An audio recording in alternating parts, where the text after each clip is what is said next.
Buenas tardes a todas y a todos.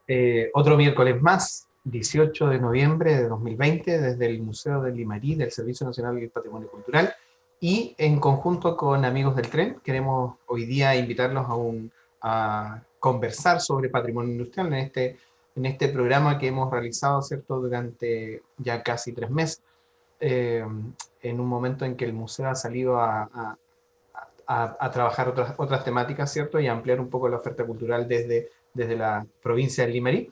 Así que hoy día tenemos a un invitado muy especial. Vamos a hablar sobre energía, ¿cierto? Sobre electricidad, sobre el norte y sobre la minería del salitre y también sobre ferrocarril. Así que los temas son bien variados Ujú. y tenemos invitado hoy día a Harold Middleton Nagel, quien nos va a acompañar en este camino, ¿cierto?, que hemos contado hoy día. Harold, bienvenido al programa. Buenas tardes, Marcos. Buenas tardes a todos los presentes. Mi nombre es Harold Middleton, soy ingeniero civil en minas, estoy radicado en Iquique y por eso es como profesión, pero por pasión soy investigador ferroviario. Estoy ahora aficionado. He hecho una larga vida, digamos, investigando sobre todo los trenes al norte del río Loa, territorio que me ha sido muy favorable, principalmente trenes relacionados a la industria del salitre. Pero en particular hoy día quiero dedicarme a hablar sobre una obra de ingeniería, o más bien dos obras, o todo un conjunto de obras de ingeniería que fueron las represas del río Loa. Es extraño hablar que en el desierto más seco del mundo, donde el único río haya tenido dos represas y hayan sido pioneras en la industria hidroeléctrica en Chile. Y estas dos, digamos, dos centrales hidroeléctricas tuvieron como función abastecer a las oficinas de lo que se llamó el Grupo Topo, en un desarrollo tecnológico muy adelantado para su época, que no fue replicado en todas las partes y que, digamos, dio pie para muchas otras obras posteriores, que por desgracia, bueno, más adelante conversaré un poco su estado actual y lo poca importancia que se le dio y que se le ha dado y es poco valor que se le ha dado a estas gigantescas obras de ingeniería. Harold, mira, interesante, bueno, primero decirle a nuestra audiencia Uh -huh. que si quiere realizar preguntas, tiene alguna duda o algo, lo puede escribir a través de YouTube del Museo del Limarí o YouTube de Uh Amigos -huh. del Tren. Estamos por esas dos plataformas. Si hay alguna duda, consulta que quieran responder, ¿cierto? En el transcurso de tu exposición, lo puedan hacer a través de esas redes que tenemos de YouTube. Uh -huh. Y también quería contar algunas cosas a quienes nos escuchan, que tú eres ingeniero civil en minas de profesión e ingeniero civil industrial de la Universidad de Chile. Actualmente, como tú nos contabas, resides en la gloriosa ciudad de Iquique, como dicen. Eres historiador, de alguna manera ferroviario, eh, especializado en los ferrocarriles salitreros del extremo norte de Chile, y con dos libros publicados, que he tenido el Uh placer, -huh. por lo menos uno, de haber leído, ¿cierto? Ferrocarriles Eléctricos Privados de Chile y de Tal Railways. Este último, publicado en Gran Bretaña, que después nos podrás contar, o al final de tu presentación nos podrás contar un poco de esas publicaciones. Y durante mucho tiempo, Harold ha sido colaborador, perdón, ad honorem de una revista muy importante para los conservacionistas ferroviarios en Chile, que se llama Revista En Tren, de la asociación o de lo que fuera, ¿cierto?, la ex Asociación Chilena de Conservación del Patrimonio Ferroviario. Y también has publicado artículos en la revista Locomotives International, que es una publicación especializada todavía, ¿cierto?, publicada en En Gran físico, por Bretaña, decirlo de alguna claro. manera. Y también actualmente estás colaborando en la revista cultural Iquique, entre otras muchas cosas que realizas, y tú me contabas el otro día también que participas en distintas organizaciones también en la ciudad de Iquique, donde resides actualmente. Así que, Sí. como decimos, un invitado de lujo, un pequeño lujito en términos del tema que nos vas a ilustrar hoy día, que nos va a contar. La idea es que sea, como hemos dicho, un poco lo que persigue este programa de alguna manera es que conversemos, que hablemos Uh -huh. de lo que la mayoría de la gente que nos sigue no necesariamente puede conocer, y poder aprender, conocer y comprender el contexto del patrimonio industrial, que a pesar de ser grandes estructuras, igual es frágil su permanencia y subsistencia en el tiempo. Harold, eh, te dejo ahí con la palabra para que empecemos Gracias. ahí, que nos empieces a contar. Claro. Como les comentaba,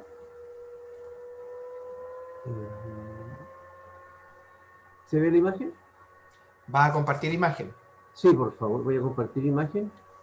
Por favor. Perfecto. Bueno, Sí. para los que nos están escuchando, ¿cierto? Vamos a hablar de dos embalses, los tranques Santa Fe y Sloman que tú decías, que están en la región de Antofagasta, ¿cierto? Antofagasta todavía. Y la electrificación de los ferrocarriles del Togo, que también están en la misma región y que tiene que ver con un proceso donde hoy día ese es territorio chileno, ¿cierto? En su minuto, cuando parte este Después proceso, territorio boliviano. exactamente. Y Te dejo, eso, Harold. Eso, claro. cuéntame. Bueno, bueno, después de esta introducción por parte de Marco, un poco también lo que yo adelantaba, es bueno destacar por qué tomar este tema. Como decía Marcos, el patrimonio industrial es un patrimonio que es poco reconocido, es poco destacado, es poco, de hecho, no hay que sentirse mal por ello, diría que el patrimonio histórico, cultural, gastronómico de un país están más adelantados y más armados. El patrimonio industrial está muy atrasado a nivel mundial. Yo les puedo decir que hablando con diferentes sociedades en el resto del mundo, recién ahora se están tomando algunas consideraciones con algunas empresas que fueron en algún momento hito del desarrollo.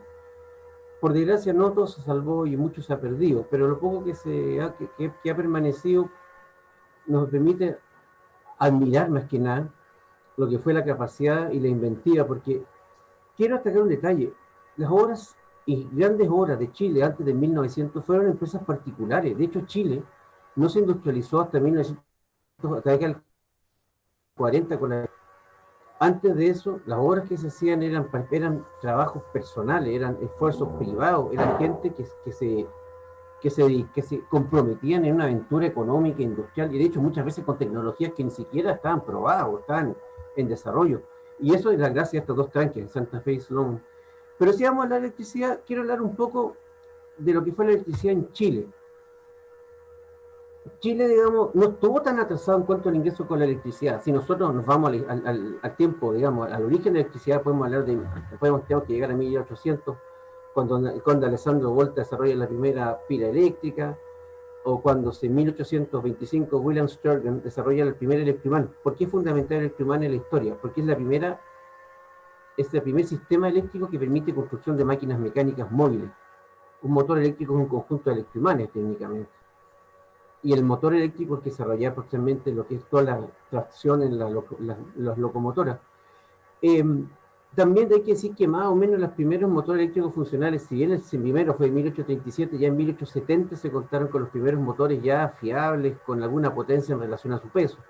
Los primeros generadores, el primer dínamo, que es de corriente continua, es de 1870. Y aquí un minuto, cuando yo hablo de dínamo, hablo de un generador de corriente continua, que es una corriente que tiene un polo positivo y un negativo, y siempre es positivo y siempre es negativo cada polo. Ahora, después se trabajó mucho lo que es la electricidad alterna. La electricidad alterna es una electricidad que oscila 50 veces en Chile o 40 veces en Chile, o se llaman hertz, es una oscilación, y esa electricidad cambia de voltaje 40 veces, 50 veces por segundo. Ahora, el uso de la electricidad alterna fue un poco más tardío, requirió desarrollo de sistemas alternos, desarrolló muchos procesos más. De hecho, si ustedes no se acuerdan, fue una gran pelea que hubo entre el que era el héroe norteamericano, Thomas Alva Edison, que era particularmente defensor del voltaje de las corrientes continuas, y un extraño europeo que se llamaba Nikola Tesla, que fue el padre de la corriente alterna, padre de los sistemas de comunicación de alta energía, aportó una enorme cantidad de cosas que, como no era norteamericano, no era el héroe norteamericano, fue muy combatido por Edison. Pero en general, finalmente, todo el país hoy día está electrificado con corriente alterna. Todas las líneas de atención son alternas, los enchufes de la casa son alternos. Pero en un momento dado nosotros comenzamos con corrientes continuas. Y bueno, las primeras unidades eléctricas operativas están en 1871, los primeros motores. Hay una primera central eléctrica en París de 1871, que es como un hito. Y si ustedes se fijan, ya nosotros contamos en 1877 con el primer telégrafo en la mina de Lota, pero ya en la década del 70, y no le puse fecha, todos los ferrocarriles en Chile ya eran controlados por sistemas de telégrafo. O sea, nosotros contamos tempranamente con electricidad, con comunicaciones por telegrafía. Que extrañamente la primera aplicación eléctrica en Chile fue unos reflectores en 1880. Les explico. Durante los días que siguieron a que posteriormente don Arturo Prat muriera gloriosamente en la bahía de Iquique, se intentó atacar con buques torpedos al Cochrane en la bahía de Iquique a mediados de 1879, y cuando fue mandado a hacer una reparación completa, se le dotó en 1880 de generadores conectados a la máquina y de reflectores. Por lo tanto, podríamos decir que la segunda aplicación de la electricidad en Chile fue militar. Tan simple como eso. Tenemos después desarrollos posteriores. En 1883, la iluminación de la Plaza de Armas con un motor a vapor. En 1886, cuando se inaugura la oficina primitiva, tiene la maravilla hacer una oficina iluminada con electricidad, ya no es con lámpara a gas. 90 en Temuco, 93 Valparaíso, unas pruebas de luces. 96 Chilibingo, primer ferrocarril eléctrico. 1900 electrificación de los tranvías de Santiago, lo que va coincidente con el nacimiento de la central Mapocho a vapor, que sufrió posteriores expansiones para abastecer otros sistemas eléctricos. Oficina Santa Fe, que vamos a hablar de ella. 1906, Central Los Sauces, Tranque La Luz, Camino a Valparaíso. Esa central la hicieron pedazo, una maravilla técnica, que alimentó los primeros sistemas de tranvías de la costa. Central La Florida, para suplir todo el sistema de tranvía en Santiago que seguía creciendo. 1915, la gran central de Tocopilla para abastecer Chuquicamata. Como ustedes se van fijando, lentamente vamos avanzando rápidamente. Ahora, de por medio tenemos varios ferrocarriles que se electrificó los tranvías, se electrificó un ferrocarril que subió al Cerro Santa Lucía, se nace CONAFE en 1923. ¿Por qué? Y la central Maitén es muy importante porque es la que permitió entregar la capacidad eléctrica para electrificar el ferrocarril de Santiago al Paraíso. En junio del 23 se entregó la primer tramo, Mapocho-Tiltil, que es pasar la cuesta del Tabón. Se pasaba con locomotoras como la que estoy mostrando en la foto, que fue un desafío, siempre fue un desafío pasar la cuesta del Tabón, problemas de tracción, de freno. Todo eso pudo mejorarse mucho con la instalación de electricidad. El aumento del tráfico llevó al central Quertegua del Maipo y lo que se llamó el anillo perimetral de Santiago eléctrico, que permitió abastecer toda la ciudad y toda la zona central de Chile. Y de ahí no tenemos más electrificación hasta 1957, cuando se comenzó el trabajo al sur, a Chillán. Es un poco el desarrollo de la industria chilena, digamos, de tracción eléctrica en otras cosas. Dentro de esto, volviendo al 1900, cuando comienzan los proyectos de electrificación, quiero mencionar un poco las dos cosas que las voy a usar aquí. Aquí quiero mostrar una cosa. Básicamente existen dos tipos de turbinas hidráulicas para mover los generadores. Está la tipo Pelton, que como ustedes se fijan, está a la izquierda, es una turbina de cucharas, que tiene la capacidad de operar y está pensada para operar con aguas a mucha presión. No sé si se ve el cursor, Marco. Se ve perfectamente, ya. Harold. Interesante que una turbina igual a esa está... Es la de Chilipingo, por ejemplo.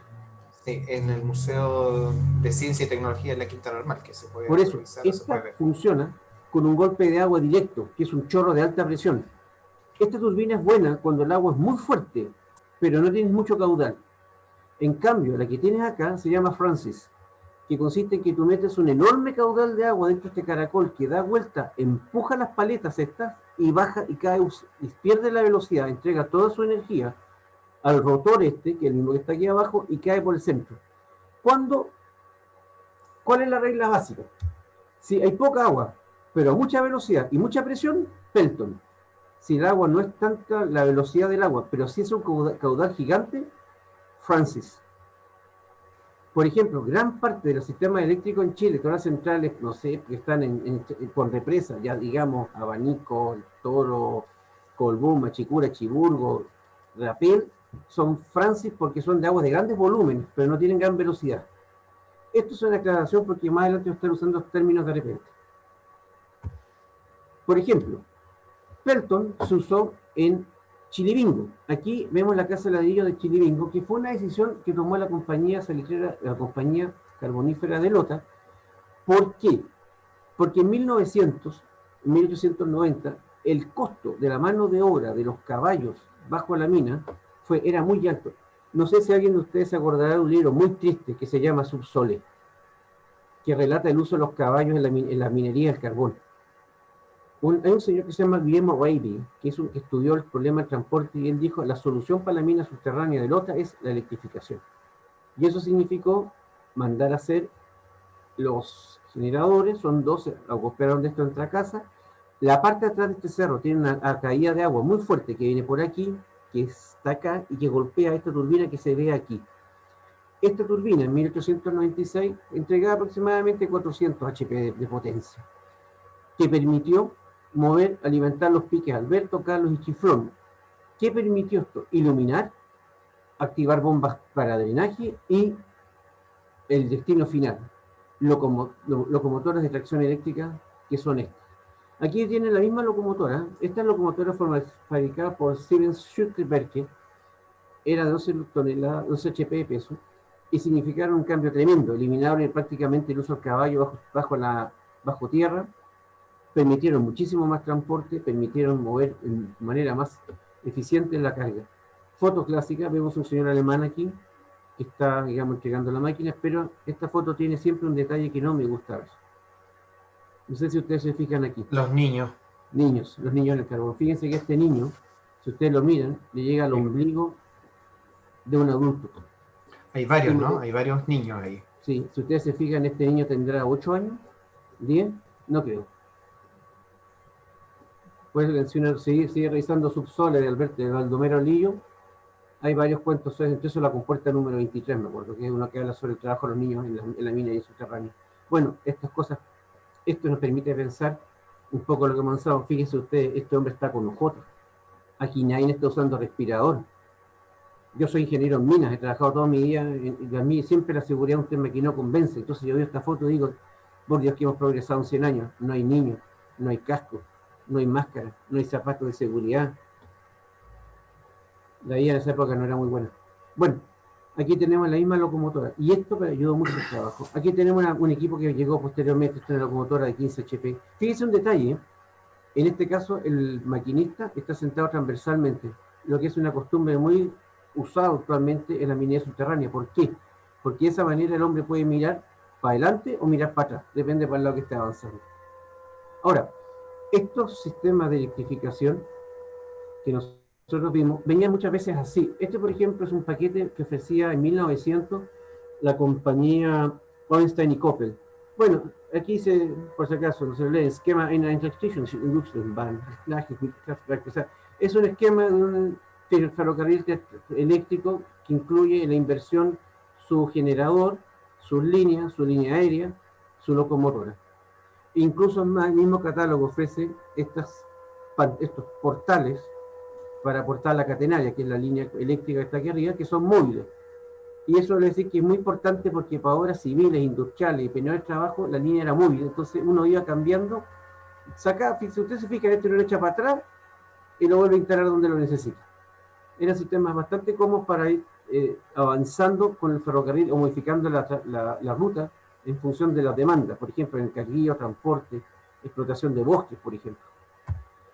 Ahora, paquetes como este, por ejemplo, para dar un poco de datos, se usó, por ejemplo, en Traiguén. En 1901 se compró esta locomotora, una pequeña locomotora de 2 ejes, 60 centímetros, con un motor central con transmisión de cadena al segundo eje y del segundo eje el primero, conectado por otra cadena, que se usó el molino de José Bunster, esto es Traiguén, para mover carga entre su molino y la estación de ferrocarriles. Duró hasta el año 29, cuando cerraron el molino. Y esta es interesante, esta fue en Coyipulli, el mismo trabajo.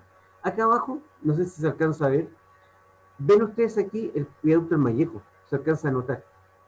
Eso amarillo es el viaducto del Mallejo.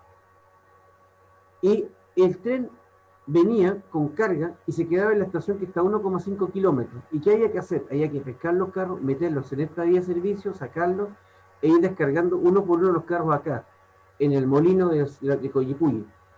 Este trabajo requería arrendar locomotoras, pedirle favor a ferrocarriles del Estado, y al final en 1911 se aburrieron y compraron esta locomotora eléctrica en parte de un proceso de electrificación de todo el proceso, y esta locomotora usaba esta catenaria para ir a buscar los carros, descargarlo, ir a dejarlo a la línea, a la estación de ferrocarriles del ferrocarril del Estado. Servicio que prestó hasta la década del 80, cuando electrificaron aquí con la red de ferrocarriles del Estado y exigieron sacar la catenaria de la empresa. Si no, esta locomotora lo más probable es que todavía estuviera funcionando. De hecho, la locomotora, por suerte, hoy día está guardada en la entrada del molino. Si ustedes se fijan en un detalle, atrás hay un camión cargado con trigo. Así es, se ve Y el aquí está camino. la romana y está contra la romana. Recuerdo una época pionera. Todas estas obras, José Bunzer era industrial, la compañía monera Collipuller era un grupo también de alemanes que tenían un molino, o sea, solamente personas industriales. ¿Qué pasa? Si ustedes se fijan, estos son AEG, alemanes, Siemens-Schulze, que es alemán, pero viene la Primera Guerra Mundial y se acaba el negocio alemán. Los alemanes pierden, digamos, toda influencia en Sudamérica, y entran los americanos y los ingleses a dominar el mercado eléctrico y desaparecen un poco la industria, la parte eléctrica alemana empieza a desaparecer, por desgracia. Para ello, digamos. Pero ahora, ¿qué vamos? Porque ahora vamos, después de 5 minutos, quiero hablar un poco de lo que es la Pampa. En la Pampa Salitrera nosotros tenemos una oficina salitrera. Aquí quiero usar un diagrama pequeño. ¿Cuáles son las funciones en función del transporte? En este caso voy a hablar de una oficina ya totalmente mecanizada. Tienes una pampa, acá donde vas a la calichera, traes el caliche, lo descargas en la planta, lo procesas, obtienes la famosa borra, que la vas a tirar a la torta, que es otro trabajo que se hacía con transporte, y finalmente hay un ferrocarril externo, podría ser el ferrocarril Antofagasta-Bolivia, puede ser el ferrocarril del Toco, de Taltal, el Nitrate, el ferrocarril de Agua Santa, que se llevaba el salitre terminado a puerto. Muchos, Harold, ¿sí? Harold, sería bueno a lo mejor, porque Mm. yo me imagino no toda la gente sabe ¿Sí? lo que es una torta, lo Ah, que es ya. el caliche, de dónde se saca el salitre finalmente, porque hay gente que Sí, dice el salitre debe estar en la pampa blanco ahí esperando a que se lo lleven. claro, para aclararle un poco, el caliche es el mineral del salitre, es básicamente, el salitre es una capa, es un manto, que se encuentra a 1 metro de profundidad hasta 3 metros de profundidad y puede tener espesor variable entre 50 centímetros y 2 metros. Este caliche es sal nasal, que es sal de nitrato sodio, que se encuentra mezclada con piedrecilla, con tierra, con sal común, con azufre. Entonces, ¿qué es lo que se hace? Se sacaba este caliche, que es como una costra blanca, se cargaba en un carro y se tiraba acá a un cachucho, que es un estanque gigante caliente, donde se derretía con agua caliente. La sal se disolvía y como solución pasaba aquí al chullador, donde botaban las últimas piedrecitas, y aquí a las bandejas, donde quedaba enfriándose y formando y precipitando como sal pura.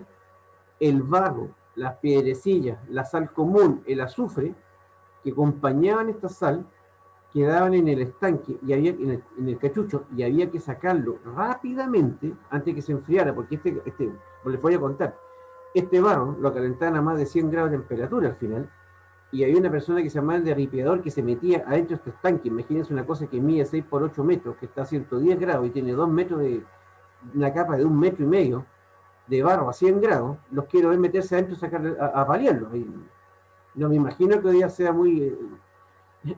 no creo que la inspección del trabajo esté muy de acuerdo con un trabajo como ese. Bueno, solamente algunas personas muy bravas en La Pampa eran capaces de meterse ese barro, apalearlo, tirarlo por un hoyo hacia abajo con un chute y sacarlo. De hecho, el derripiador, que es ese obrero típico que aparece con el torso desnudo, pantalón blanco y las manos envueltas en tela, era justamente para evitar no tocar las paredes de ese estanque que estaba a cerca de 100 grados. Después que ese proceso, ¿qué hacía? El caliche, la sal de salitre, se dejaba aquí, se precipitaba, se formaban cristales, después se juntaban aquí a los lados, se ensacaban, y después que la sacabas, la pescaban y la embarcaban en sacos de ferrocarril y se iba. El barro caliente, había que moverlo muy rápido y llevarlo aquí a este botadero, que es un montón de una torta, un botadero de barro caliente donde se formaban, y es la típica imagen que uno tiene en La Pampa. Cuando va pasando por el cantón salitrero, ve estas tortas de material botado que es de barro café. Así que eso es básicamente. Ahora, todos estos servicios, en el principio, ¿qué pasaba? Esta foto es Agua Santa 1896. Ustedes pueden ver, por lo menos hay unas 80 carretas.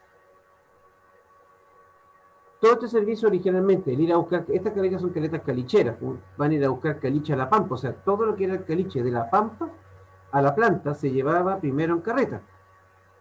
El caliche hasta aquí, y todo el que era el transporte del material crudo a la pampa en carreta, y muchas veces, y no es poco, fueron carretas que llevaron el salitre terminado hasta la costa. No todas las oficinas salitreras trabajaron con ferrocarriles, algunas simplemente era tan caro el ferrocarril que prefirieron mandarlos por carreta. El proceso de botar el barro, la borra aquí en la torta de desecho, también se hizo muchas veces con animales. Quiero destacar una cosa. ¿Qué significa una mula? 30 litros de agua al día, para empezar, lo que no hay. Y segundo, esto. Estas son unas hebillas o etiquetas que traían los faros de pasto para alimentar a estos animales. Sí, Esta particular, para la gente que nos está viendo, Harold, ¿sí? A mano derecha tú estás indicando las fichas que están al lado derecho para que, Sí, para claro. que se vean. Aquí están viendo, aquí a la derecha abajo, esta es una etiqueta que venía en un fardo. Dice, Hacienda, la compañía va a llenar. Así que los amigos de Vallenar pueden ubicar la hacienda de la compañía. Y esta gente fabricaba, cortaban pasto, lo embalaban, lo hacían fardo y se lo mandaban. Entonces, estos animales consumían pasto, que había que traerlo desde Vallenar, desde el otro que tenemos aquí es Pirque, desde el sur, ahí consumían agua. Y esto fue detonante en muchas oficinas salitreras para empezar lo que fue la industrialización del transporte de la salitre. Ya fue en la primera instancia con locomotoras a vapor más pequeñas, de trocha angosta, que son, digamos, la forma como se fue arreglando. Aquí tenemos, por ejemplo, un poco de cómo se hacía esta pega. Vemos una carreta calichera, si ustedes se fijan, cargada con caliche, esos bolones con salitre sucio, que la descargan en estos pequeños vagoncitos de carga, que son los que van a ir a la planta, y los mueve una locomotora a vapor como esta. Fíjense que la trocha era bastante angosta. A cada carretón que ustedes transportaban, se les pagaba con una ficha salitrera. Esta es la famosa ficha de carretada. Ustedes ven aquí esta de oficina, esta de Nueva Carolina de Pozo Almonte, oficina Alemania tal, Lagunas de Tarapacá, algunos ejemplos de fichas de carretada. El señor que hacía este trabajo de transportarlo muchas veces era un particular, o sea, una persona que, o lo que se llamaría hoy un contratista, que iba a la calichera, cargaba caliche, subía por una rampa, lo descargaba en un carrito de tren y cobraba, ya se notaba con una ficha. Estas fichas después se pagaban en la pulpería. Pero eso es otro problema, la historia de la ficha salitrera es un tema mucho más largo, mucho más complejo que contar. Para efecto de transporte estamos viendo cómo se llega hasta las carretas. Este es el trabajo más requerido de electrificar. Esta es una torta. Si ustedes se fijan, está todo el barro descarramado por los lados. Estos carros vienen saliendo de una fondada con barro caliente, deben subir aquí y aquí lo están descargando. Si fijan ustedes que está un poco más oscuro, aquí han descargado y van a seguir botando el barro en adelante. El problema de este proceso es que este proceso ocurre cada tantas horas. No es un proceso continuo. Las plantas terminaron fondadas cada 6 8 horas y botaban. Entonces el problema era que uno tenía que tener una forma para inmediatamente descargar, pescar la carga, llevarla, botarlo en esta curva e ir formando y volver los carros. No es un proceso. Entonces, ¿qué tenías que hacer? Alternativa. Primero, animales. O bien, ferrocarriles a vapor. Si ustedes se fijan acá, se puede notar aquí en la foto de la izquierda abajo, cómo se formando una lengüeta, una nueva lengüeta de barro. Y si ustedes notan mejor, fíjense que todos los durmientes que están en el lado derecho de la foto izquierda están fuera en el aire, porque esta línea fue recién arrancada de atrás y avanzada hasta el borde. Esto era un proceso de todos los días, ir corriendo la línea en la medida que iba creciendo el tamaño de la torta. Y este trabajo requería contar con una locomotora a vapor que iba a estar parada, iba a estar prendida, gastando vapor, gastando carbón. ¿Para cuándo? Para cuando se le fuera a necesitar. Y sobre todo agua, ¿no? Y agua también, que no había. Un tema de escasez. Entonces, este proceso, que es el botar el barro de la planta en la torta de desecho, requería mantener locomotoras cautivas y era un desastre. Entonces, por ese motivo, fue uno de los procesos que más se electrificó en La Pampa. ¿Por qué? porque la locomotora eléctrica yo la prendo, la uso, y la apago y no consume nada más. Fue muy importante en La Pampa, por eso fue uno de los procesos más electrificados, de transporte electrificado. Por ejemplo, esta es la oficina Anita, ustedes se fijan que es la locomotora eléctrica tiene un cable aquí en la foto izquierda, remolcando otro carro con borra de la planta, otro niño más metido en el puesto. Esto es el generador de Humberston, que también alimentó el ferrocarril interior, y por favor quiero destacar esta foto, que esta locomotora en la década del 50 en Humberston. Mira, Como ustedes pueden... interesante.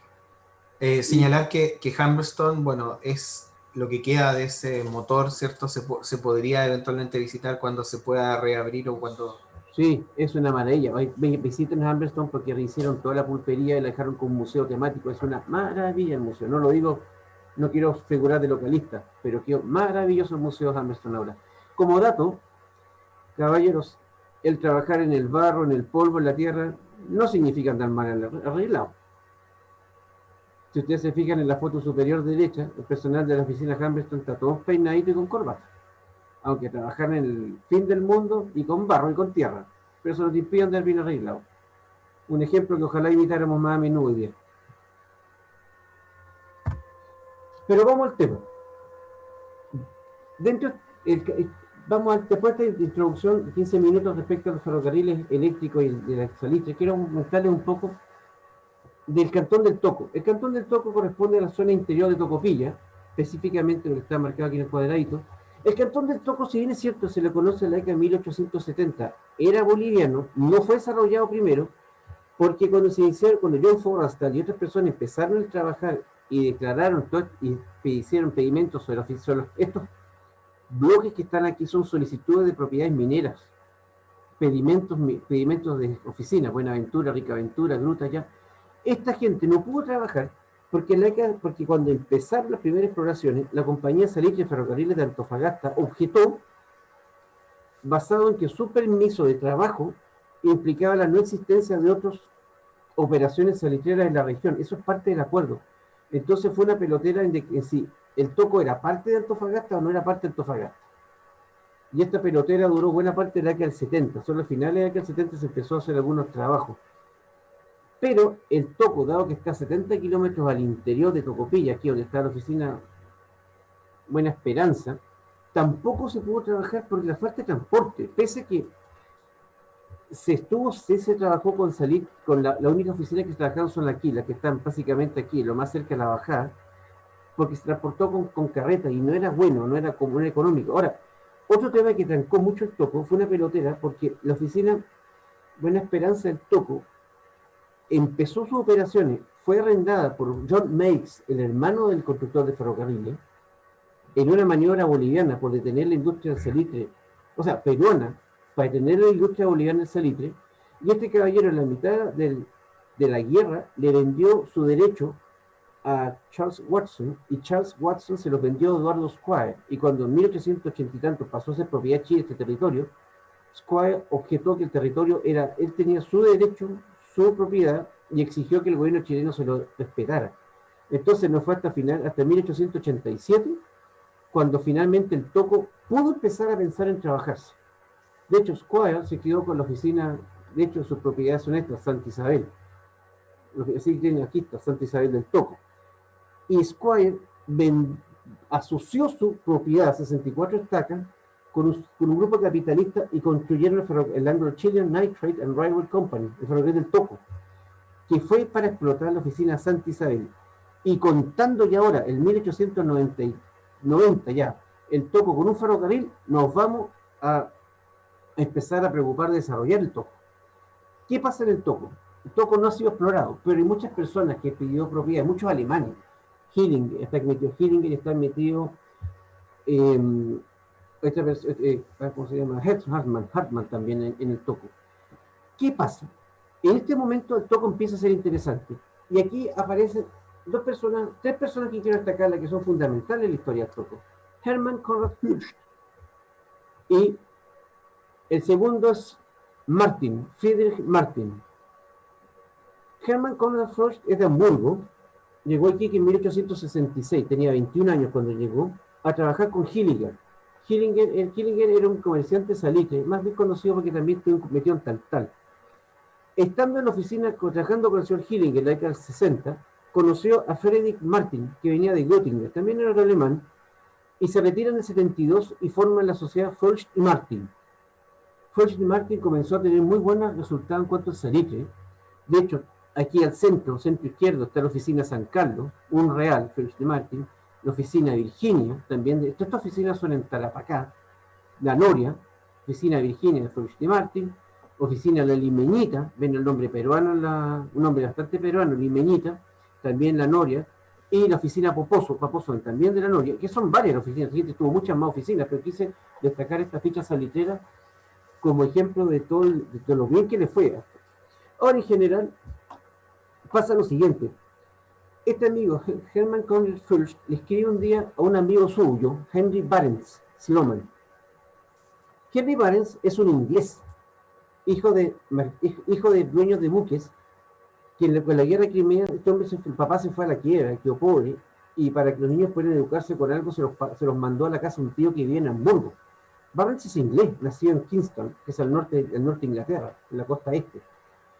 Aquí este caballero que conocía de juventud a Hermann Furcht, le leía un día una carta y dice Furcht, oye, vente para acá, ¿qué hacía en Hamburgo? Vente para acá, vente a trabajar con nosotros.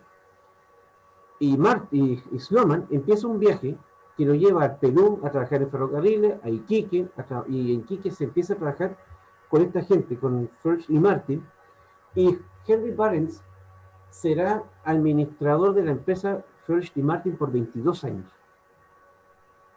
De hecho, Sloman es cerrajero. Su título es cerrajero. Se dedica a hacer candado. Ese es el trabajo eso es lo que él estudió en la escuela técnica.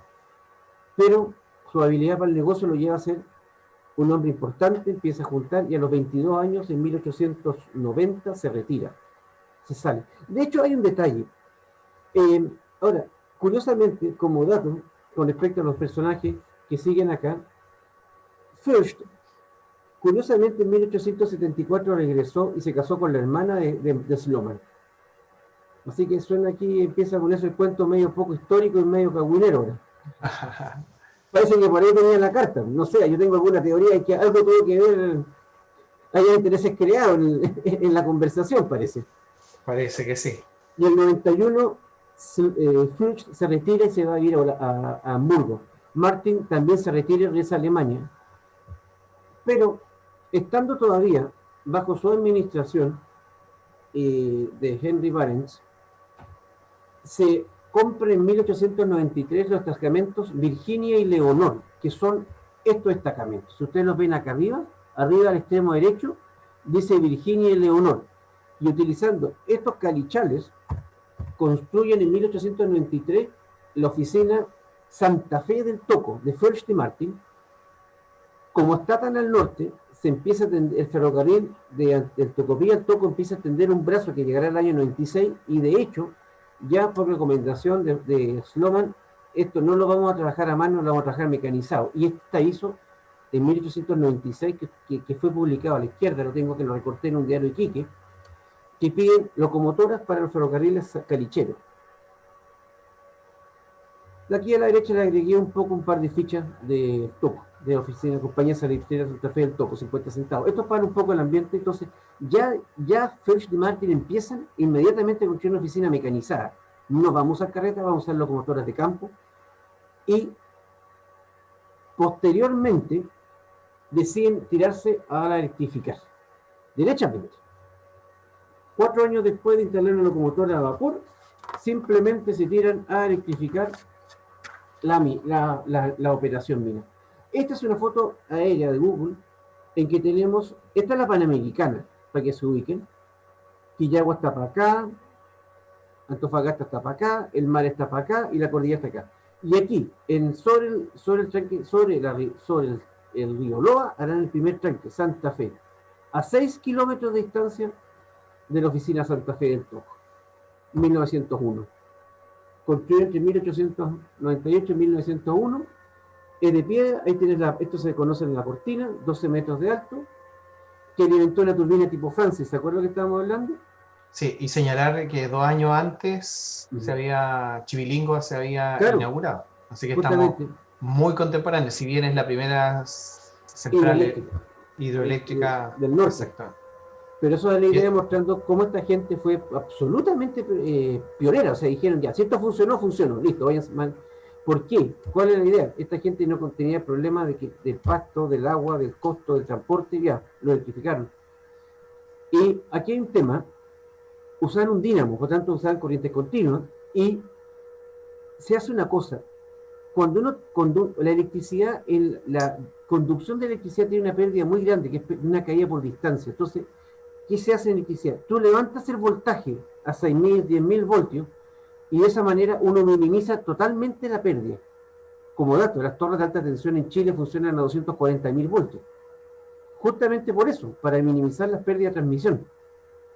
Por eso que Santa Fe contaba con transformadores que le van a 5.000 voltios, lo mandaban hasta la salitrera, ahí lo vuelves a bajar, lo vuelves a un voltaje operacional y lo distribuyes.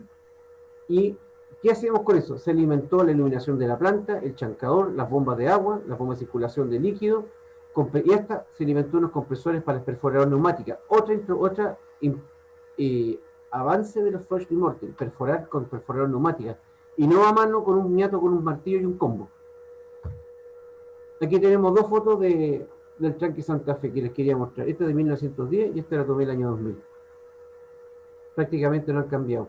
Sí, les quiero contar un detalle. Si ustedes se fijan, bueno, que el tanque está lo mismo, aquí estamos. Y fíjense un detalle, esta casa no existe. la Esta casa casa de es fuerza. la casa, no, esta es la segunda casa de fuerza de 1920. Ya, Porque esta es la primera casa de fuerza, y les voy a mostrar por qué les digo lo siguiente. Esta es la casa, aquí no está la casa. Esta es la casa que estábamos viendo, la primera casa de fuerza. Y tú tienes una turbina Francis aquí, horizontal, que capta el agua por debajo, gira y lo botaba por aquí, por una salida que tiene, mueves un eje, y aquí tienes un sistema de engranaje por corona, cuyos dientes son de madera. Si esa es la gracia de esta corona, que es de madera. Y esta corona de madera transmitía un pequeño generador que se alcanza a notar aquí en la foto, al lado izquierdo de la foto izquierda. En la década del 20 agregaron este nuevo edificio que está acá y el que tenía aquí adentro una turbina de origen sueco, que es esta, que es otro tipo de turbina, y conectada a este alternador, a este generador. Aquí trabajaron prácticamente en paralelo las dos unidades hasta el año 29, cuando la oficina desapareció. Pero ¿qué es lo interesante de este sistema eléctrico? Esto. Aquí tenemos la primera locomotora de Papampa, 1901, construida por Siemens Schulte-Werke, Alemania, 1901, 8 toneladas y 37 caballos de fuerza. No es poco 37 caballos de fuerza para una locomotora. Incluso es más, esta foto es interesante. Si ustedes ven en medio de la foto izquierda, una torre que están recién instalando la catenaria, una bobina con el alambre para la catenaria. una autotorre diríamos. Claro, una autotorre, claro, para reparar y mantener. Fíjense, la torre de madera y la locomotora. Y esta locomotora, esta foto, por ejemplo, la encontré en una revista Zigzag de 1912, 15. Sí, De hecho, la locomotora. perdón, Harold, Sí, reiterar lo que tú has contado un poco, que nuevamente al medio de la torre y bajo la torre tenemos niños presentes. sí, otra vez, dos aquí, aquí, aquí uno jugando. Mira, ojalá que no se caiga. Claro. Y bueno, aquí se nota que la locomotora ya le pegaron un choque por ahí, tiene un daño. Esta locomotora funcionó hasta 1929 y fue pionera, de hecho no queda nada, Santa Fe hoy día está pelado, hoy día Santa Fe no queda nada, así se notan los cimientos de lo que fue alguna vez algo. Ahora, esta es una obra de George D. Martin, pero quiero contarles un poco de alguien, Sloman. ¿Qué pasa con Sloman? Sloman se retira en 1890 de sus socios, George D. Martin. Martin se va a Alemania, First se va en 1891, casado con la hermana, se fue para Alemania y no volvió. Todo esto, como dato para seguir con los cuentos de enredo, Sloman se casó con la hija Hillinger, con la persona con que llegó a trabajar. Así que tampoco repitió el mismo cuento. Pero, ¿qué pasa ahora con Sloman? Sloman se retira y se asocia el año 93 con un noble apellido Donna y empiezan a explotar la oficina Buena Esperanza del Toco, 1893. Inmediatamente, muy poco fue entregado al ferrocarril. Posteriormente, Donna se retira, se casó con una mujer en Concepción y se volvió a Alemania, así que desaparece el negocio. Y empieza a armar su negocio. Empieza a comprar. Si ustedes se fijan aquí, dos cosas. Arriba a la derecha puse una oficina de Buena Esperanza, la compró en 1893, la trabajó con Donna. De hecho, sacó para operar, interesante que como sociedad obtuvieron permiso para construir un muelle y una bodega en Tocopilla para embarcar salitre, fueron los primeros en trabajar en salitre, y lo operó de 1895 a 1896. Compró la oficina, las propiedades. Le puse estacamento, porque es el nombre de la propiedad minera en La Pampa, una estaca. Una estaca es un cuadrado de casi de 100 metros cuadrados en caso de estaca chilena, que es un derecho de propiedad para explotar un segmento, una porción de pampa de salitrera. Compró el destacamento de la oficina de empresa en 1825, lo armó la oficina en 1901, en la de Rica Aventura la armó en 1903, Brutas en 1906 y Prosperidad en 1909. Son las oficinas que posteriormente habilitó. Si ustedes se fijan, las compró y después las habilitó muchos años después. Pero Sloman desde el primer momento dice, yo no voy a trabajar a la antigua, voy a trabajar moderno. Quiero agregar un detalle. Esta foto que puse acá al lado, referente al señor Sloman, esta es la famosa Chile House, construida en 1924 en Hamburgo. Y fue su centro de operaciones, Monumento Nacional de la UNESCO. Por si acaso. Se salvó en la Segunda Guerra Mundial porque no lo bombardearon nomás. De hecho, Hamburgo lo arrasaron, pero la Chile House se la respetaron. Construye esta obra. Se la encarga el ingeniero Otomate entre 1905 y 1911. Estamos hablando de una obra gigantesca para la época. Si ustedes se fijan, hay un detalle que se los quiero destacar. Santa Fe quedó frente al Toco, pero Rica Aventura, Grutas, está a 40 kilómetros al sur. Sloman. Claro, y Sloman está al norte. ¿Por qué hace este cambio? Porque para el sur la pampa es muy plana y no hay posibilidad de juntar agua. En cambio, para acá la pampa cae el río, se hunde, y aquí viene a instalar Sloman, donde una zona en la cual se ensancha el río y le permite juntar agua para hacer funcionar las turbinas. Y tienes 30 kilómetros hasta llegar a hasta la oficina salitrera. O sea, es un detalle que la gente que está al revés, o sea, que está mucho más lejos, pero aún así no le complicó. Sloman, ¿qué tenemos? 41 metros de alto, 39 de altura, 41 de base, 61 metros de longitud, 2 de coronamiento, o sea, el ancho de la cubierta, hecho en piedra, canteada, sacada del mismo lecho del río, pegada en concreto. Ahora yo les puedo decir que esa tranqui a los 100 años de existencia no tiene una grieta, no tiene una picadura, no tiene nada, la pared está intacta. Alimenta 3 turbinas Voigt alemanas de 500 HP a 365 revoluciones por minuto. Y son 3 transformadores que elevan el voltaje ahora a 20.000 voltios para poder cubrir 30 kilómetros hasta las oficinas. O sea, no son 5.000 como el caso anterior, 20.000 voltios ahora para cubrir 30 kilómetros. Como ustedes pueden ver aquí, está el tranque, las obras, la casa del ingeniero, y como con el sistema andariveles están subiendo las rocas para ir armando, y concreto para ir armando la cortina del tranque. Aquí tenemos 2 fotos. Esta la saqué el año 2000 cuando lo visité. Si ustedes increíblemente Sloman se volvió un lugar de vacaciones. Aquí vemos 2 personas navegando en un botecito a remos en el tranque para aprovechar el agua. Como hoy día se podría aprovechar Rapel o cualquier lugar aquí en la foto izquierda. Foto derecha, la tomé hace el año 20, casi el año 2000. Está exactamente igual. Cuando yo lo conocí estaba perfecto. Yo te puedo comentar que lo visité después de esa fecha y es complejo porque es monumento nacional, es monumento nacional, así que es un patrimonio chileno de la industria como estábamos comentando. Patrimonio, claro. Ya, aquí quiero mostrarles 2 fotos interiores de Sloman. Así estaba, 3 turbinas. Fíjense un detalle. Este es un acople dinámico, un acople flexible. No es de la turbina, hay un volante y hay un acople antes de llegar al alternador. Esto es porque le permite al eje hacer así. Es un acople así, es como que fuera un tubo dentro del otro, y las uniones incluso están todavía, son trozos como de manguera de bombero. Y eso hacía que las vibraciones de la turbina no pasaran al alternador. Es un detalle técnico. Aquí tenemos los tableros de control, los distribuidores, y acá atrás están los transformadores que le van a 20.000 voltios la electricidad. Visto el tranque por el otro lado tenemos la casa de fuerza. Aquí está esta foto interior, esta sala que está aquí corresponde a esta sala transversal de atrás que son los transformadores, la cañería donde cae el agua a presión. Este tranque funcionó hasta 1956. ¿Y por qué es importante destacar el tanque Sloman? Aparte que es una maravilla, yo reconozco que no volví nunca más, sé que fue finalmente saqueado. Cuando yo lo visité, el cuento es que había una persona, un viejito que lo cuidaba, y lo defendió hasta el día que este viejito se murió. Se murió este viejito y antes que se le enfriara el cadáver, llegaron los saqueadores y le robaron el techo, destrozaron las turbinas, robaron los tableros.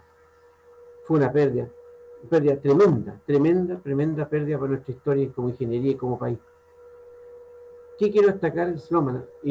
Esta obra, poco conocida, el ferrocarril de Rica Aventura a Pampajoya, fue construida para la oficina Sloman y son 25 kilómetros de ferrocarril electrificado, alimentado con el tranque más unas unidades posteriores que fueron los generadores que contaron esta oficina. La gracia de este ferrocarril, primero que tiene 25 kilómetros de longitud y fue eléctrico. Piensen ustedes que la oficina de Santa Fe tenía 6 kilómetros electrificados nomás. Aquí estamos hablando de 25. Y era un sector que se llama Pampajoya. Esta es la única operación salitrera que yo conozco al lado oriental del Loa. Todas las oficinas, ¿sí? ¿La trocha corresponde a qué tipo de trocha, el ancho de vía entre un río y otro río? Es curioso, porque son 3 pies, 914 milímetros. Y es lo curioso, 914, son 914 centímetros, 3 pies. Es una trocha escasa en Chile. Y no es una trocha alemana, es una trocha inglesa. Es curioso porque Sloman es enredado. En ese aspecto Sloman es medio especial porque es... Ahora, con respecto a Sloman, él personalmente es una persona que hay que destacarla. Siempre se habla del gringo bueno y el gringo malo cuando uno hace la comparación entre Humberstone y John Thomas North. Sloman, entre otras cosas raras que hizo en su día, que fue muy criticado, se le ocurrió que cada trabajador en su oficina destinara un porcentaje de su sueldo a un ahorro en una caja de previsión. Si a alguien le parece similar el comentario, es solamente curiosidad. Sí, claro. Además, fue muy criticado por la misma gente que le estaban robando parte de su sueldo para que se quedaran los patrones con él. Ahora, muy cercano a nuestra realidad, que justamente estamos en ese tema, ¿no? Por eso. Pero estamos hablando de 1890 y tanto. Sloman es anglicano, luterano, ¿no? Porque después de alemán se hizo luterano, pero regaló la Iglesia Católica Tocopilla. Sí, perdona, Harold, te hago un alcance, o sea, te hago un comentario justamente a partir de eso. En un periodo, finales del siglo XIX, principio del XX, donde no hay organizaciones obreras todavía, recién a principios del siglo van a aparecer las mutuales, las federaciones, las organizaciones sindicales, justamente basadas en el mundo minero, en este caso metálico y no metálico, y donde recién se empieza a hablar del mutualismo, de las condiciones de los trabajadores, de las condiciones sociales, de las organizaciones que van a ser, obviamente, en el norte muy importantes, sobre todo, bueno, en Iquique y también acá en Antofagasta. Así que estamos en ese proceso, justamente. Claro. Pero en este caso lo interesante es que Sloman lo hace él. No es al revés. Él hace el obrero. Él ayuda a su obrero. Y eso es lo interesante de Sloman. Todas las oficinas de Sloman tienen iglesia, tienen hospital, tienen colegio. Lo que fue una pelea muy grande de las mutuales en la época del principio del 900. Por eso es importante destacar su figura como persona. Y volviendo a lo que estamos conversando, aquí tenemos un ejemplo. O sea, no tan solo se electrificaron los trenes de producción, sino que aquí estamos hablando de un ferrocarril de 25 kilómetros de longitud. Todos los trenes que yo he comentado, por ejemplo, el ferrocarril de Traiguén tenía 1,5 kilómetros, el ferrocarril de Coyipulli tenía casi 2 kilómetros, el Santa Fe que estaba ahí tenía 6 kilómetros, no, este tenía 25 kilómetros, era un ferrocarril propiamente tal, alimentado directamente por el tranque Sloman. Y lo interesante es que para cruzar el Loa se construyó el famoso puente Teresa, que hoy está entero. Aquí vemos una foto cuando está en su inauguración. Si ustedes se pueden fijar, están los postes eléctricos de la catenaria, la locomotora a vapor de las que tiene Sloman en su servicio. Ese puente actualmente está entero, es una maravilla, no sé cómo diablos no lo han cortado para venderlo al kilo. Y aquí abajo, a la derecha, está la subestación, que bajaba la tensión eléctrica desde el tranque, la convertía a 200, creo que son 400 voltios, y de ahí la tiraba por la línea para arriba. De hecho, si ustedes se notan ahí atrás de la sombrita, hay una sombrita que es el puente. Este puente está intacto, está visible, cosa está a 1 kilómetro, incluso más. Estaba casi menos de 1 kilómetro de la carretera Panamericana. Ustedes se desvían a unos metros y llegan al puente Teresa. Una maravilla de la ingeniería, hecho en fierro, remachado, hecho para durar. Bueno, ya antes se hacían las cosas para durar. Para, para trabajar se consiguieron tres de estos pares. Estas locomotoras trabajaban pare a pare. Son estas locomotoras, digamos, alemanas, llegaron en junio de 1930. Lo único malo es que llegaron justo cuando la industria salitrera se fue al hoyo, no alcanzaron a trabajar y quedaron botadas en la pampa. ¿Qué pasó con estas locomotoras? Hay que explicar un poco un punto aquí. A la muerte del salitre se corrió lo que se llamó la COSAYAC, la COSATAN, que son especies de entidades mixtas entre el Estado chileno y los productores salitreros para tratar de salvar la industria. Y al final, la década del 40, simplemente todo pasó a propiedad del Estado chileno. Y el Estado chileno decide levantar en 1940 una gran oficina salitrera, emulando a Pedro Valdivia y a María Elena, en Tarapacá y en la oficina Brash, y construyen la famosa oficina Victoria, que fue, la oficina Victoria es una colección de excedentes. Es el campamento Brash, son las locomotoras de Sloman, los generadores vienen de la oficina Teresa de Antofagasta y al final arman una mezcolanza de todo un poco con lo que es disponible. Pero bueno, así es la historia de la oficina Victoria. Si ustedes se fijan en la foto derecha, abajo, está la misma locomotora botando ripios, que es el trabajo que siempre dijimos que era más electrificado en La Pampa. Esto es la torta de Victoria, y si ustedes se fijan, los arcos corresponden a un modelo alemán que fue usado en las oficinas del Toco. Reciclaron todo. Otro ejemplo más que también con el cual quiero rematar el tema. Bueno, hasta una cosa, un detalle. La locomotora del puente, que nosotros vimos en la foto, fíjense ustedes la locomotora que se nota en la foto arriba, a la izquierda, estoy seguro que es una locomotora, locomotora que trabajó en Sloman, del grupo. ¿Me escuchan? Sí, te escuchamos. Ya, ahí parece que se perdió la señal. No, es una locomotora del grupo Sloman que trabajó en el cantón El Toco, y que pues finalmente terminó sus días en Victoria, donde está la foto, y finalmente terminó en una empresa chatarra que se llama Exeindus, que se encuentra en Santiago, se encontraba en lo que es Quilicura. Sí. Aló. Perdí la señal. ¿Me escucha? Nosotros te escuchamos, ya, Harold, no, y esa industria también, bueno, en este minuto no estamos viendo tu imagen, pero... No, es que ahí termina, ese es el último dato que quería entregar. Por eso quería finalmente comentarle que, digamos, para resumir el punto, y con esto remato, o sea, finalmente se destaca en esta presentación. En el Toco, siendo unos cartones de la Pampa Salitrera, estuvo completamente mecanizado, y no tan solo mecanizado, sino que también fue siempre pionero en la tecnología. Fue el primero en poner electrificación industrial para el transporte, el primero en tener ferrocarriles de servicio electrificados, fue el primero en tener ferrocarriles de descarga electrificados, y esto bajo la iniciativa, digamos, de quienes fueron sus dueños, George Martin y Sloman. Como dato, años después, digamos, se construirán la misma, en Toco cercano, vendrán las grandes oficinas María Elena y Pedro Valdivia, que también serán absolutamente electrificadas. Por desgracia, y a modo de cierre del comentario, las obras que le dieron vida a todas estas cosas, que son el tranque Santa Fe y el tranque Sloman, hoy día se encuentran completamente abandonadas, siendo uno de los patrimonios, siendo parte de nuestros patrimonios históricos más grandes que han habido, por lo menos desde el punto de vista tecnológico.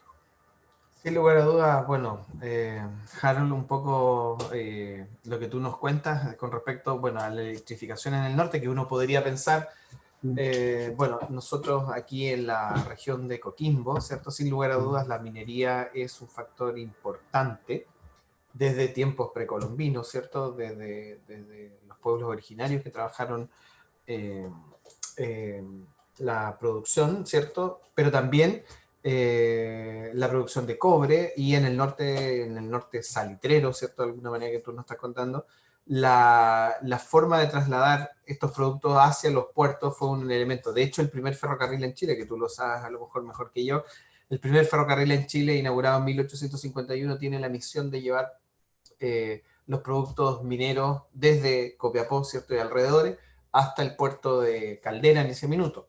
Hoy día obviamente queda la estación, que es Monumento Nacional, y la de Copiapó, que también es Monumento Nacional. Así que tenemos un poco eso. Finalmente, Harold, bueno, eh, mm, preguntarte un par de preguntas que nos hacen, ¿cierto? ¿Cuál es tu opinión, cuál es tu percepción eventualmente con respecto a este patrimonio industrial?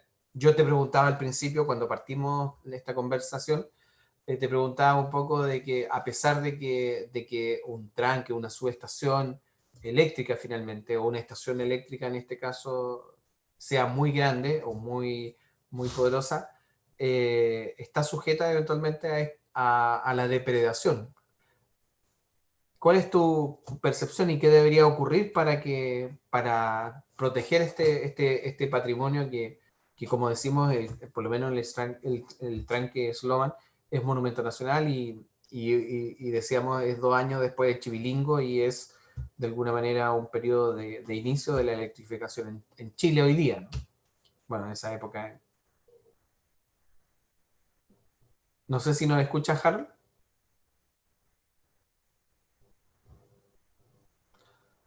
No, está sin audio, no nos escucha, Harold. Bueno, pero Eh, bueno, no nos escucha, vamos a tratar de conectarlo un poco, a ver si podemos. Se nos perdió un poco la comunicación con Harold.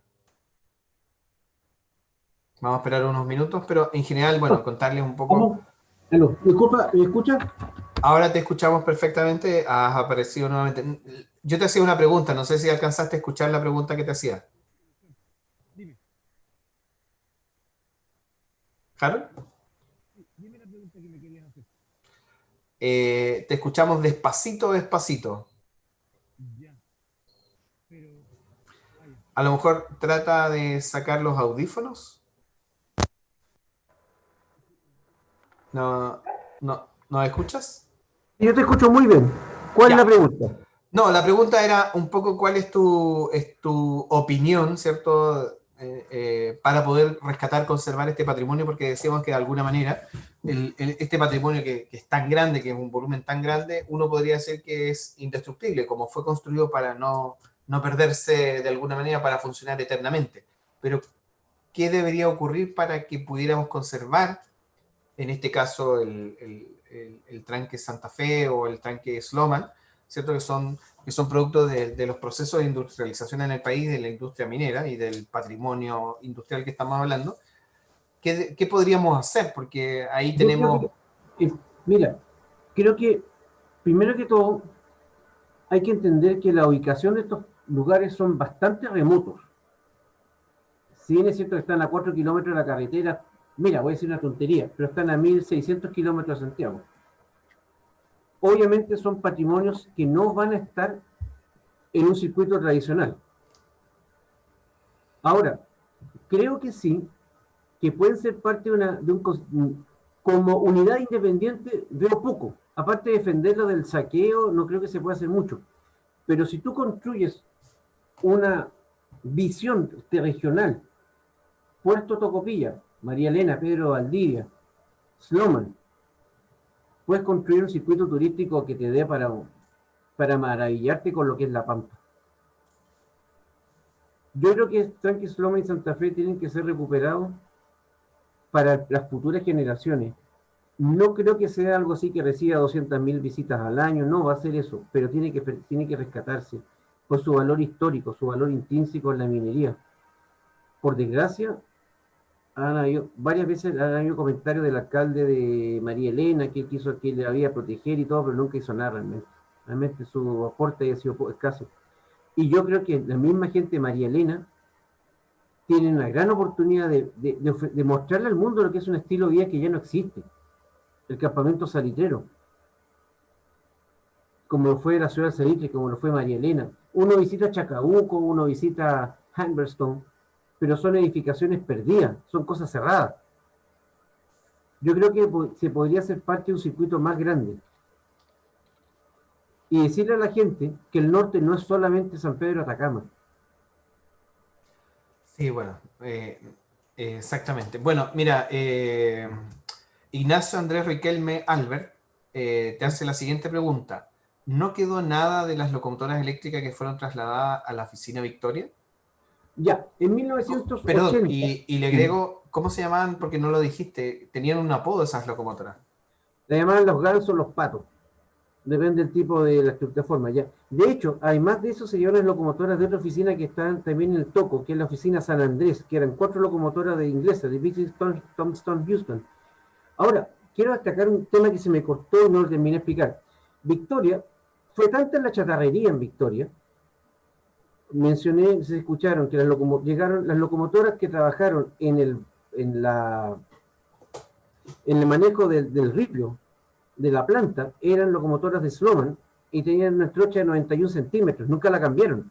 Y operaron tanto en las locomotoras a vapor que terminaron excediendo una, que realmente, contestando la pregunta de este niño, la única locomotora de toda la que existió en Victoria que se salvó fue esa, la locomotora a vapor. Y hay una trocha métrica, que es la trocha métrica que usaron en La Pampa, que fueron las locomotoras que salvaron de otras partes, más las que se compraron. Cuando el año 79 cerró Victoria, se fue al remate y a Victoria lo arrasaron en 2 años. Hoy día tú pasas por Victoria, que es una pared, que es el almacén El Rotito, que es el único lugar habitado de Victoria hoy día es el almacén El Rotito, que yo he pasado varias veces a comprar bebidas cuando iba de viaje a Calama. Ahora, el cuento es el siguiente. Todo fue vendido al kilo, se chatarrió, la planta se desarmó, las calaminas se retiraron, la madera se vendió al kilo, y todo salió a la venta y se fundió, y se vendió como chatarra. Y el señor Augusto Brazanovich fue al remate de la empresa Exindus, que se dedicaba a comprar chatarras, y compró las locomotoras, y al final le dio pena y no cortó la locomotora. Y por eso esa es la única, esa locomotora que estaba hasta hace un tiempo atrás ahí en Quilicura se salvó. En el Tuve la cruce. oportunidad de conversar con este señor mayor, ya me dijo, no, mira, yo las compré al kilo, compré 3, me dijo, 3 locomotoras, y las corté, me dijo, para venderlas al kilo. Y la de vapor la encontró tan bonita que no la cortó. Y se salvó por eso. Como dato curioso, la iglesia de Victoria la desarmaron y se la llevaron a Pica. En Pica nunca la armaron y se la llevaron a Iquique y está en el sector sur de Iquique y se le conoce como la iglesia del obrero pampino. Así que la iglesia de Victoria está armada en Iquique hoy día. Mira, increíble. Buen dato ese para los que persiguen. ¿Y el material en que está hecha esa iglesia? Madera, en madera, era de madera. Si me contaba la gente que esa oficina la desmantelaron, era madera pernada.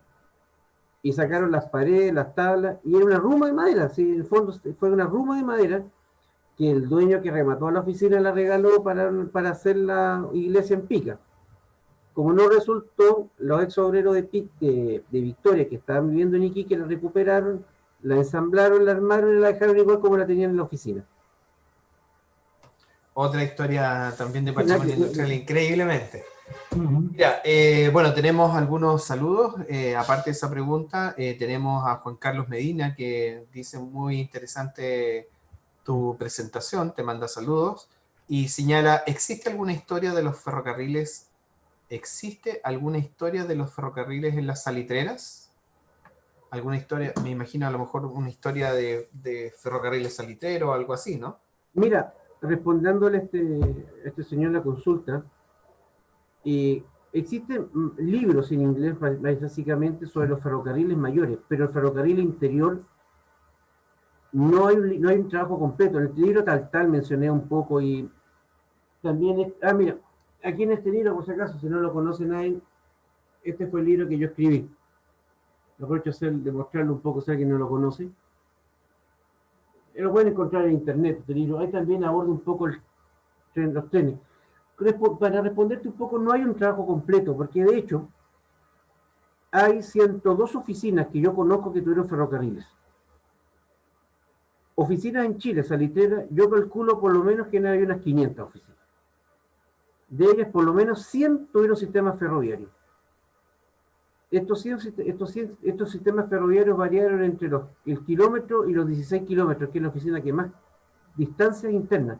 Además son muy variables, porque uno tendía el ferrocarril hasta La Mancha, sacaba el caliche, se agotaba el caliche y cambiaba el ferrocarril para el lado. Y como dato, hay más de 400 locomotoras a vapor que prestaron servicio en estas oficinas salitreras. Pero no es un ferrocarril, sino que simplemente un sistema de transporte que se usó. Muchas oficinas vendieron las locomotoras a otras oficinas, fueron trasladadas, otras se fueron al kilo cuando cerraron las oficinas. De estas locomotoras de tránsito, de locomotoras chiquititas, queda una en la rotonda, en Pozo Almonte, hay una en Antofagasta, hay una, la 18 está en María Elena, hay una que se salvó, que quedó media desmantelada en Humberstone. En general, de las 450 locomotoras que prestaron servicio en La Pampa, carriendo caliche y otros servicios menores chiquititos, creo que quedan 5. Pero no hay un texto formal que analice, porque son prácticamente analizar la historia de cada oficina. Claro, es más complejo esa microhistoria de alguna manera Claro. de cada una de las salitreras. Mira, es como si yo te preguntara, cuéntame la historia de todos los buses Chevrolet, Chausson, Greyhound que circularon en Santiago hasta 1970. Claro. No, interesante. Bueno, Harold, mira, yo quería, bueno, contarle un poco al público, tú lo mencionaste, pero si alguien quisiera comprar tu libro, que nos dejaras un correo o nos dijeras dónde se puede comprar ese libro, porque ese libro que tú mostraste hace poco es el libro que desarrollaste de investigación sobre los ferrocarriles eléctricos en el norte, ¿no?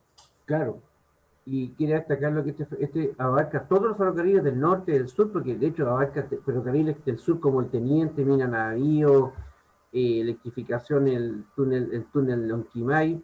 Fue un Pero trabajo son de 10 años, privados, privados, sí, privados, no del Estado, específicamente, para que no no me se metí con confunda la ferrocarriles gente. del Estado, justamente. Y el libro está disponible en la red, de hecho está en el Mercado Libre, si no me equivoco. Y si no, si alguien lo quiere adquirir, que me escriba, que me mande un correo y yo de la manera hacérselo llegar. No hay ningún problema. Pero usted lo preguntan, hay 2 o 3 personas que lo tienen Imatura, lo está vendiendo, lo tienen 2 personas más en la red. Si ¿Ya? no, si no quieren, yo se los puedo vender personalmente, es cosa que nos comuniquemos. Puedes darnos tu correo si quieres dejarlo. Mira, mi correo es el mismo que está en la pantalla, hmiddleton@gmail, tan simple como es. Perfecto. Bueno, Harold, lo último para cerrar, tu reflexión un poco de la temática que tuvimos hoy día. ¿Qué quieres agregar? ¿Qué quieres decirnos un poco a las personas, ¿cierto? Hombres y mujeres que nos están escuchando en este minuto. Que yo creo que el ejemplo que nos deja esta gente es la aventura, es la decisión. Yo recojo de esta gente eso. En un país donde vivimos jugando con sandías caladas, yo creo que esta gente fue pionera, absolutamente. Tomaron tecnología que estaba en desarrollo y se la arriesgaron y la usaron. Sobre todo en un tiempo como este, y creo que un poco nos tiene que pensar en tiempo de pandemia. O sea, viene mucha tecnología a cambiar la vida.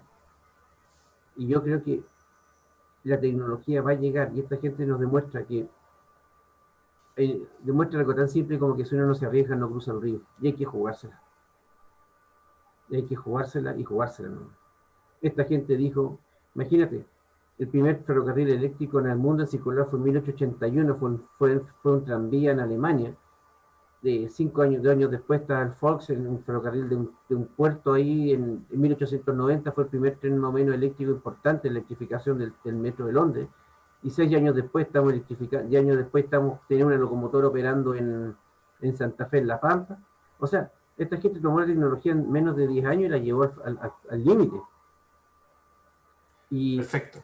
increíblemente, y otra reflexión que yo les hago también que me llama la atención, esta gente aprovechó los recursos. Uno dice, pero en La Pampa no hay recursos. Claro que hay recursos. Lo que no hay gente que los ve. Bueno, tú trabajaste ahí en la minería, ¿no? Claro. Así que entrando un poco Y de a la hecho, tierra. volviendo al tema minero, por ejemplo, hoy día está muy fuerte los proyectos ligados a la automatización de los camiones autónomos. Que yo trabajé con camiones autónomos, una tecnología en la cual los camiones no tienen chofer. Y eso viene fuerte la automatización, viene fuerte la conexión virtual, viene fuerte el trabajo remoto. O sea, la tecnología viene, hay que tomarla y hay que Perf- jugarla. Perfecto, buen paralelo nos haces porque Ujú. son, bueno, 100 años de historia de alguna manera que hiciste ahí el nexo eventualmente con este proceso. Queremos Mm. agradecerte, Harold, desde el Museo del Limarí, ¿cierto? El Servicio Nacional del Patrimonio Cultural y de Amigos del Tren, ¿cierto? Que tenemos a Ernesto Varga que hacemos este programa.